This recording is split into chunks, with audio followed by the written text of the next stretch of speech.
विलयन की सांद्रता के मापन की एक नेक्स्ट यूनिट के बारे में बात करते हैं, जिसे कहा जाता है नॉर्मलता।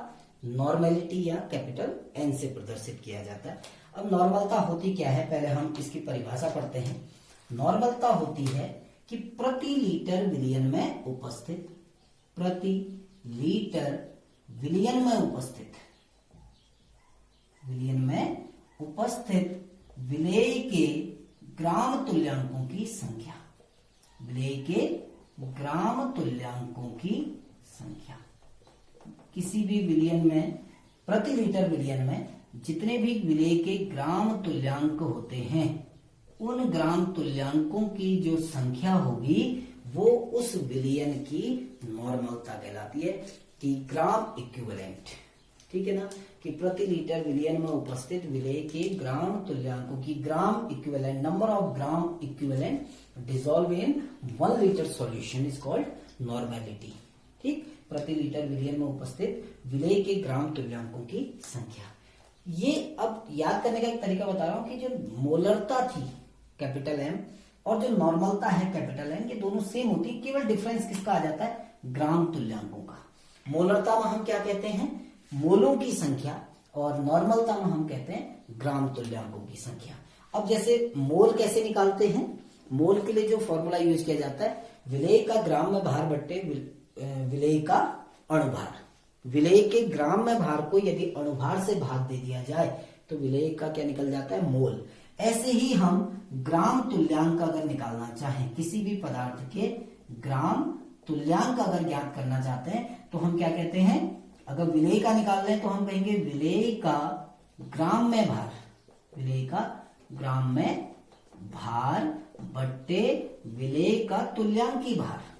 इक्विवेलेंट मास जो होगा, विलेय का इक्विवेलेंट मास या तुल्यांकी भार, उस विलेय के ग्राम में भार को, देखिए मोल और इसमें थोड़ा सा डिफरेंस है। यदि विलेय के ग्राम में भार को हम अणुभार से भाग देते हैं तो मोल निकल जाता है, और विलेय के ग्राम में भार को यदि हम तुल्यांकी भार से भाग देते हैं तो क्या निकल जाता है, ग्राम तुल्यांकों की संख्या। अब हम देखिए नॉर्मलता का फॉर्मूला बनाएंगे।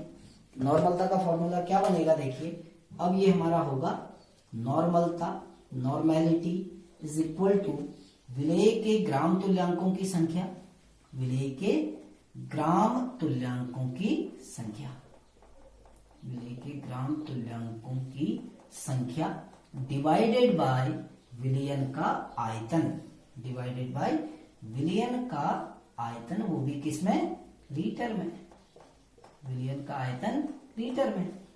अब फिर से देखिए विलेय के ग्राम तुल्यांकों की संख्या क्या हुई, विलेय के ग्राम तुल्यांकों की संख्या, अभी बताया था ग्राम तुल्यांकों की संख्या कैसे निकालते हैं, विलेय का ग्राम में भार, विलेय का ग्राम में भार बट्टे विलेय का तुल्यांकी भार डिवाइडेड बाय विलेय का तुल्यांकी भार, विलेय का इक्विवेलेंट मास या तुल्यांकी वेट जो भार है, गुणा इसके डिवाइडेड में विलयन का आयतन आएगा, तो विलयन के आयतन को हम इधर लिख देते हैं divide multiplied by 1 upon volume या 1 बट्टा आयतन, आयतन भी किसमें, लीटर में। अब देखो नॉर्मलता का फॉर्मूला आपका बन जाएगा विलेय का। अब विलेय हम किसको मान के चल रहे हैं, ए को, तो विलेय का भार यानी WA, विलेय का तुल्यांकी भार, तुल्यांकी भार को हम दिखाते हैं ई से, इक्विवेलेंट, तो क्या हो जाएगा EA। EA क्या है, ए का तुल्यांकी भार, ए हमने क्या माना, विलेय, multiplied by 1 upon volume, volume किसमें, लीटर में। तो ये नॉर्मलता का सूत्र निकल आ गया। यदि आयतन लीटर में दिया है तो आप इस सूत्र का प्रयोग करेंगे, यदि आयतन आपका किसमें दिया है, मिलीलीटर में, तो आप इस सूत्र को क्या कर देंगे, WA upon EA multiplied by 1000 upon V, जब किसमें दिया हो, मिलीलीटर में दिया हो। तो ये आपका फॉर्मूला बना किसका, नॉर्मलता का। अब जब हम नॉर्मलता से संबंधित प्रश्न देखेंगे तो कहीं कहीं पर एक समस्या आती है कि वहां पर नॉर्मलता नहीं दी होती है, लेकिन कुछ शब्दों का प्रयोग किया जाता है और उन शब्दों में ही उस विलयन की नॉर्मलता छुपी हुई होती है। जैसे अगर आपको कहा जाए एक नॉर्मल विलयन, एक नॉर्मल, खाली नॉर्मल शब्द का प्रयोग हुआ तो इसकी नॉर्मलता कितनी होगी, 1n।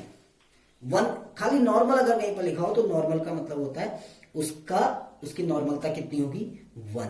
अगर कहीं पर लिखा है डेसी नॉर्मल, कहीं पर लिखा होगा ना कि एक डेसी नॉर्मल NaCl विलयन, तो डेसी नॉर्मल का मतलब होता है कि उसकी जो नॉर्मलता होगी वो होगी n/10।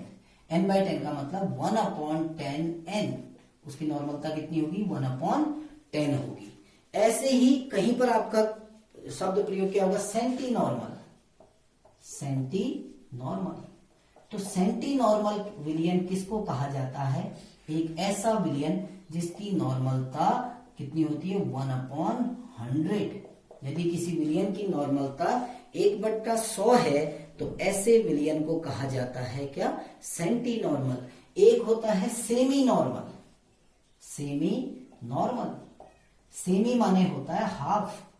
तो सेमी नॉर्मल का मतलब हो गया जिसकी नॉर्मलता कितनी होगी n/2 यानी 1/2।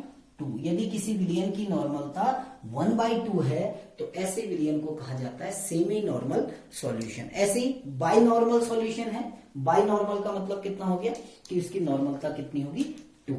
तो ये नॉर्मलता से संबंधित कुछ शब्द थे जिनका प्रयोग अनेक प्रश्नों में किया जाता है। अब एक अलग सांद्रता की इकाई का हम प्रयोग करते हैं जिसको कहा जाता है मोल अंश।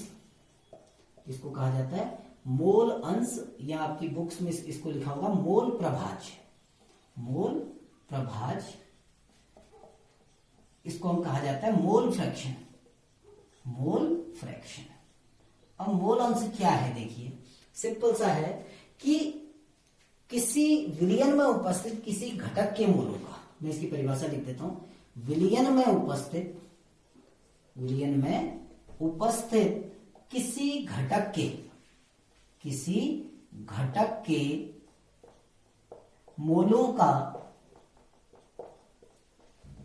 किसी घटक के मोलों का विलयन के संपूर्ण मोलों से अनुपात, विलयन के संपूर्ण मोलों से अनुपात, संपूर्ण मोलों से अनुपात। ये एक रेशियो है, इसीलिए इसकी कोई इकाई नहीं होती है, एक विशुद्ध मान होता है, एक प्योर वैल्यू है। मोल प्रभार जहां पर भी होगा उसकी कोई इकाई नहीं होगी। क्यों नहीं होगी इकाई? क्योंकि ये एक रेशियो है किसके बीच में? किसी घटक के मोलों का विलयन के कुल मोलों से अनुपात जो होता है उसको हम कहते हैं मोल प्रभाज। यानी हमने कहा कि विलयन में उपस्थित किसी घटक के मोलों का विलयन के संपूर्ण मोलों से जो अनुपात होता है उसे कहा जाता है उस घटक का मोल प्रभाज। अब देखिए एक हमारे पास सॉल्यूशन है जिसमें आपके दो घटक हैं, ए और बी ने मिलकर एक विलयन बनाया। उस विलयन को हमने नाम दिया AB विलयन। अब हम दोनों के मोल अंश निकालेंगे। देखिए अब पहले हम मोल अंश का जो प्रतीक होता है उसको बोला जाता है काई। एक्स नुमा संरचना होती है, इसको बोला जाता है काई। तो हम क्या बोलते हैं कि काई ए अर्थात घटक ए का मोल अंश क्या होगा? देखो मोल अंश की परिभाषा क्या थी? उस घटक के मोलों का संपूर्ण मोलों से अनुपात। तो हम क्या कहेंगे? ए के मोल डिवाइडेड बाय विलयन के कुल मोल। कुल मोल यानी ए के मोल धन बी के मोल, क्योंकि विलयन में दो ही घटक हैं, ए के मोल धन बी के मोल। ये रेशियो यानी ए धन बी के मोल मतलब विलयन के कुल मोल। तो ये निकल गया किसका? घटक ए का मोल अंश। अब मोलों को किससे दिखाया जाता है? एन से। तो ये क्या हो जाएगा? Na/Na plus Nb। अब मोल कैसे निकाला जाता है? हमने पहले बात किया था कि मोल बराबर होता है W/m, ग्राम में भार बट्टे अणु भार। अब यहां पर भी देखो हम क्या सूत्र लगाएंगे? WA/ma divided by WA/ma। Na की जगह पर हमने WA/ma लिख दिया, प्लस Nb की जगह पर हम क्या लिख रहे हैं? WB/mb। तो ये हो गया ए का मोल अंश। ऐसे ही हम कहेंगे घटक बी का मोल अंश, यानी हम क्या लिखेंगे? काई बी इज इक्वल टू क्या आएगा? बी के मोल, जिस घटक के मोल निकाल रहे हैं, बी मोल अंश निकाल रहे हैं, बी के मोल बट्टे ए के मोल धन बी के मोल, दोनों के मोल। अब फिर से वही देखिए, ए के मोल को किससे, हम बी के मोल को किससे दिखाएंगे? Nb, और ए के मोल को Na प्लस Nb। सेम वही हो जाएगा, देखो बी के मोलों का सूत्र लिखिए, क्या हो जाएगा, WB upon MB divided by WA upon MA plus WB upon MB। तो ये हमारे मोल अंश को निकालने का एक फॉर्मूला है कि जिस भी घटक का मोल अंश निकालना हो उस घटक के मोलों को विलयन के कुल मोलों से आपको डिवाइड कर देना। एक रेशियो है, इसीलिए हम कहते हैं it is a simply ratio between moles of solute and moles of solution, यानी घटक किसी जो विलेय है या विलायक है उसके मोलों का विलयन के कुल मोलों से जो अनुपात होता है उसको कहा जाता है मोल अंश। एक जो विलयन में जितने भी घटक हो, अब ये तो एक बाइनरी सॉल्यूशन है जिसमें 2 घटक हैं, हम एक और सॉल्यूशन की बात करते हैं जिसमें 3 घटक हैं, A B C मिलकर इन तीनों ने एक सॉल्यूशन बनाया ABC सॉल्यूशन। अब ये ध्यान रखना कि जितने भी घटक होते हैं उन सबके मोल अंशों का योगफल 1 होता है। जैसे इसमें 3 घटक हैं तो हम कहेंगे chi A plus chi B plus chi C is equal to 1। 4 घटक होंगे तो भी चारों घटकों का मोल अंश कितना होगा, 1। यहां 2 घटक हैं तो हम कहेंगे chi A plus chi B is equal to 1, क्योंकि विलेय और विलयन के मोलों का अनुपात है।